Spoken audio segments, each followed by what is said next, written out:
that makes an incentive for people to expand and attract new businesses here. If we can't get anything done because we don't have enough water and our districts are in the moratoria, that is not going to help us. All this other stuff, you can write SEDS until the cows come home, isn't going to help us get anybody there. And I look at the timeline you have here for the SEDS, there's nothing wrong with the SEDS we have. We went through a very long process to develop it. We have to update it. A year timeline of staff resources and resources, not just the county, but the cities and the NGOs and everybody else to put that together. That's not a wise use of our time. It doesn't mean a year's FTE. But it's a year's worth of time. That really doesn't take much more than a couple meetings or so to go through it, pick out what's changed. The data's already there. WIB collects it, everybody collects that stuff. Update it, send it in, get it approved, and move on.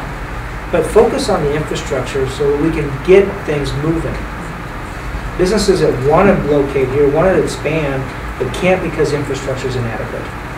So you're asking where to go, where to focus, that's where I think we should focus. And, you know, I think if the board as a whole can say, yes, that's where we want to go, then at that point you've mobilized Department of Transportation, Water Agency, planning team, you know, that's focusing your resources in. But we've sent the message before. And that's the frustrating part, is we've sat up here and we've sent it and we've sent it and we've sent it and we've sent it. Where are we? It isn't going anywhere. But we'll have another meeting here in another couple of months to talk about it some more. And I understand David's frustration, because I have it too. Because we've sent the message out, it just isn't getting done. I mean, we've certainly, you know, moved up the planning processes, and you know, there is an end in sight, I think, on those. But yeah, I mean, we probably need to look at that in a different way. I can't speak to some of the other infrastructure issues, except for I will say in the, you know, we are looking at water to a much greater degree than any previous planning processes did. And some of that's a function of changed, you know, regulations, and some of that's a function of the reality on the ground. Water is driving, or not driving, virtually everything that happens in the state. Surprising. Just a combination of what Michael said and what David said. You know, this is a pretty long list. I think we ought to pare it down into, you know, what's doable. It was a laundry list. It was not. Yeah, I mean, because frankly, there's some things in here that, I mean, I don't know if this comes as a list you're going to move forward with. I made it real clear that this time I don't support the tax sharing agreement, so I don't know. I'm not going to put my name on anything that has it on here. That's item in, you know, for the reasons that I've stated. But Michael brings up a good point. You know, let's pick out 2 or 3 and let's work on it. And as David says, let's be serious about it instead of just some more paperwork. Let's do some doable things. Like David said, with our limited resources, let's focus here on what we can be successful at. Because we're not all things for all people. You know, we're going to have to focus on some of it, but, you know, infrastructure, you know, I don't care what you go do in this county, you know, we have I'm surprised I haven't brought this up, talking about economic development. You know, we got a water project designed, we need to move forward on it. We haven't seen no movement.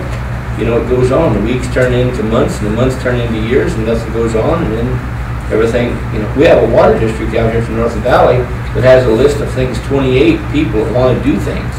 That's what they want to put their name on the list. Can't do it, there's no water hookups.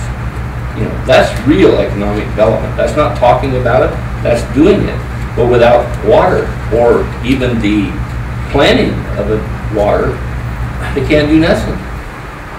So shouldn't that be at the top of the priority instead of, you know, and we put all this emphasis. Now there's a lot of emphasis, frankly, on this tax sharing agreement. Frankly, it depends on what base year you use. You're not talking about anything anyway. It's probably going to take 3 to 5, maybe 10 years to bring it back to that base year. So why put all the emphasis into a tax sharing agreement when really what we really need is to get some water so people can expand? You talk about support retention of local business or expansion of local businesses. You shouldn't even put that in there unless you put water ahead of it, because it means nothing. It might look good for some federal or state employee that says, well, you gotta have this in before you can apply for grant. But it means absolutely nothing. It isn't worth the timber that's rode on. Supervisor. Thank you.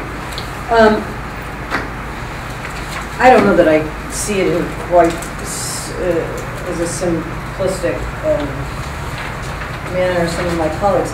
I think that the fact that you have this list, this laundry list, this thing is actually a good thing, because in reality, the county is sort of where a number of these factors and the regulatory processes, the actual action, we're where these things coalesce. So I think in a sense, we've got to be talking about what are the county responsibilities. I'd like to see it fleshed out in a little,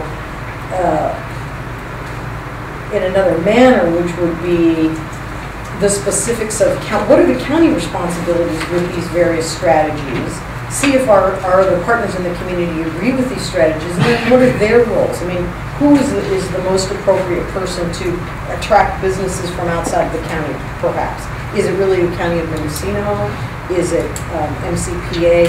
Who is it? And maybe have more of a flow chart of business attraction